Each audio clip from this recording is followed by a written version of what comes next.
Air. Какво искаш да кажеш с музиката, която правиш? С музиката конкретно в Млък или по принцип? И по принцип като барабанист с всички банди. Честно ти кажа, това е най-лесният начин, по който мога да се изразя това, което мисля, това, което чувствам и така.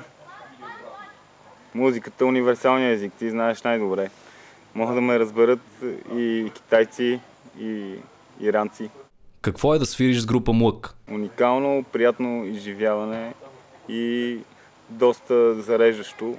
Трябва да ти кажа, че малко...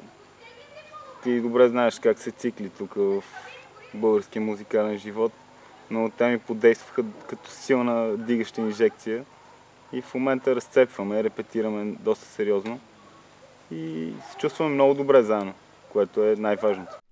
Посъветвай нещо младите барабанисти. Има много добри кадри, човек. Трябва... Би ги посъветвал? Трябва просто да бачкат, да постоянно да дълбаят, да копаят, да търсят себе си и да търсят себе си чрез другите колеги, които, разбира се, са много и трябва да се слушат. Трябва да се слушат чужди барабанисти, за да може да се дърпат тук. Четете ноти, това е важно, трябва да се четат ноти, трябва да имаш представа къде се намираш във всеки момент, докато свириш.